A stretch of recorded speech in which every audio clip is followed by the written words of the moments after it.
Hey everyone, Denise Posnak Gaffney here, coming to you live from sunny Southern California. It is actually a bit chilly here. I think it's 50 something.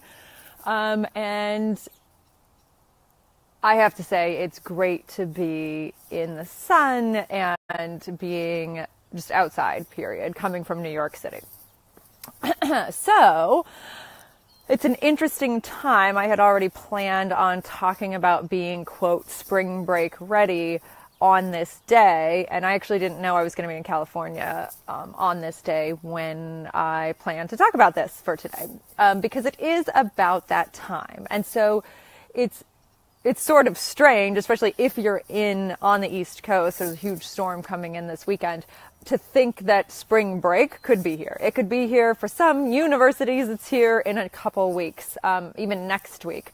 For others, it's happening within the month of March, and then for others a little bit later, maybe the beginning of April. So a lot of us plan tropical vacations during this time. We are ready. We're going to Mexico. We're doing whatever spring breakers do. It's an opportunity to get away, to get to some warmth. And it is that time where, oh my God, now we have to strip our clothes down. Hey, Angie, I'm actually here in Oceanside.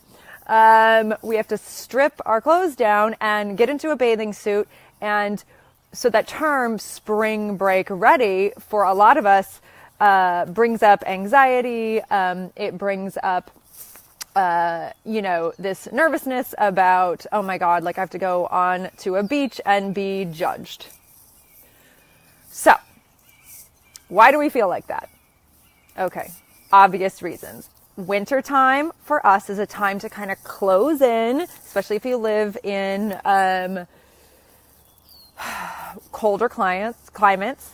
It's a time to close in. It's time to wear heavier coats and sweaters. And it's kind of a nice time to sort of hide physically, if that's what you feel like doing, right? And obviously, it's a time where we tend to eat more sweets. We kind of let ourselves go. Now, I am just saying this in a general sense. This is how we habitually think about this. I really want to change that, but we'll start from what we're currently doing, most of us. Then it's time for the bathing suit, and we're all freaked out because we're not our normal selves. We've gained a little bit of extra weight. We probably haven't been as active during winter. And so we just feel essentially disconnected from our bodies. But the way we usually think about that is thinking, I feel fat, I look gross, I'm all of these things that I don't want to be, and now I'm going to be on a beach, right? So all of that thinking is it's sort of a regular thing. And if you are right now trying to get spring break ready in the traditional ways, which include juice cleanses, amping up your workout routine, starving yourself, all of these things, right, that we all know, we've all learned and heard over and over again, don't work in a sustainable way, aren't healthy, but we do them anyway because we're scared. If you are in that place where you're in that pattern, I'm going to encourage you right now to get out of that. And maybe that's not going to happen this spring break. So I'm going to give you a couple of ways to do that. And the first is, if that is your standard and you don't really want to change your thinking, which I'm going to talk about in a second, which this part is huge. And if you can do it, this will be your key to feeling great in spring break. I'm going to talk about that in a second. But if you really truly are, okay with the judgment pattern of, I'm skinny, I look good, if I weigh a certain amount, or if I'm toned a certain way, or I don't like how I look, blah, blah, blah. If you're stuck in that pattern and you do want to get spring break ready in that way, then my encouragement to you is that you do it in a sustainable way. So you start at least a month before.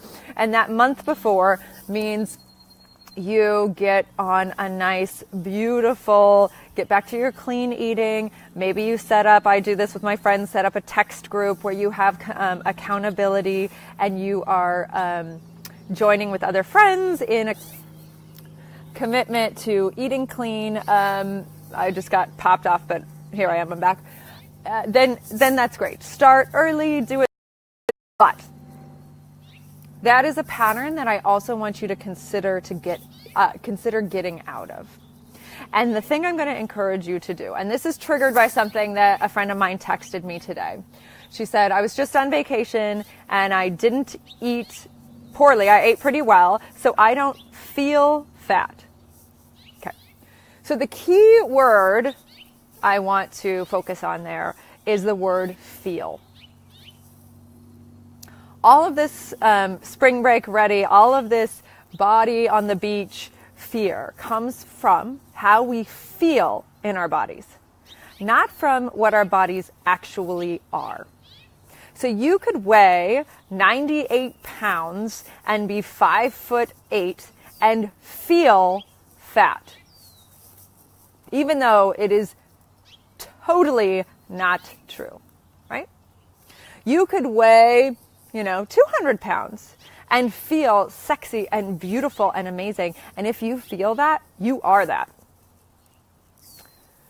So I want to say that whatever you feel, which is all mental, is in your mind what you are, right? Even though in reality, it may not be what a standard is or what other people would say that you are, right? So what we want to do, the best way for you to get spring break ready, for you to get bathing suit ready, for you to get, and why is it, ideally we don't care at all. Ideally we're more like other cultures where you take your clothes off and it's totally fine and you're comfortable with your body no matter what. I had a Brazilian friend who was definitely not the Western standard of super thin. So, that body type, and she was so comfortable in her body and I loved it. And it was so refreshing because it was so nice to see that there are other cultures who embrace bigger bodies and more real bodies, right? So you can start that culture now in your mind, and it starts by thinking about how you want to feel.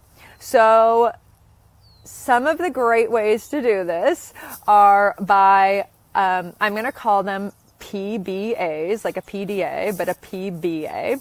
So your public display of affection. It's your positive body affirmation. And so if you do your PBAs in the morning, in the middle of the day, while you're on the beach, while you're trying on bathing suits, before you start your day, you're going to feel great. You're going to feel a lot better. You have to change the thinking. It's very hard to do, but you have to start somewhere and you have to create those grooves, and you do that by sticking to it and practicing it. So positive body affirmations in the morning. I am beautiful. I feel sexy. I have a gorgeous body. My body is free. My body is full of life. I am healthy. I am so good to look at. I am sexy. I am amazing. I am so connected to my body. I love my body. I love you, body. PBAs. So starting with that and then bringing it everywhere you go. Because guys, the truth is that it doesn't even matter if you slim down to whatever, your goal weight is. If you don't feel those things naturally, you are not going to have the engagement and the fulfilling feeling in your life, no matter what you weigh or what you look like. So you have to get to the feeling, and the feeling is key. And then the next thing I want you to consider is unconditional love of your body. So it's very interesting that we have very conditional love for ourselves when it comes to our bodies. So we either love our bodies when we're like in that shape that we think is the best shape to be in, or we flip and we hate our bodies. We look in the mirror and it depresses us and our whole day is ruined because we don't look like we want to look, or our pants don't fit like we want them to fit. That is a very conditional way of loving yourself and a conditional way of loving your body, right? So I want to encourage you to unconditionally love your body. If you have kids, when you look at your child, and how did you feel when you were a kid? Most of us felt extremely free because we were free of that judgment. We didn't think about our bodies like we do now, right? And if we can adopt that or re-adopt that, when you're looking at your child, you have an unconditional love for them and their bodies. And it's the same thing that we have to do to ourselves. And by the way, women, and especially mothers, especially any parents, but this happens mostly with women, if we don't do that now, so now we're getting off on a little tangent, but this topic of spring break ready is just a perfect topic to bring that in. If we don't start doing that now with our bodies, we're going to do it to our children psychologically. And we all know that is the worst, one of the worst way to live, right? To be in that cycle of thinking, not loving our bodies unconditionally. So just to wrap up, spring break ready, what does that really mean? If you are committed to, being in a certain shape, if that's part of your pattern and part of your thinking, do it safely, do it in a way that is connected, do it in a way that's not extreme, like a juice cleanse or a starving yourself or whatever. Do it in a healthy way. And if you are willing to take it a step further and be truly free and truly be spring break ready all the time, then work on your feelings, the way you feel about yourself. Do your positive body affirmations every day. Start now. Do it on the beach. Do it in your house. Do it with your husband. Do it, with your partner, whatever it is. Your partner, whoever it is.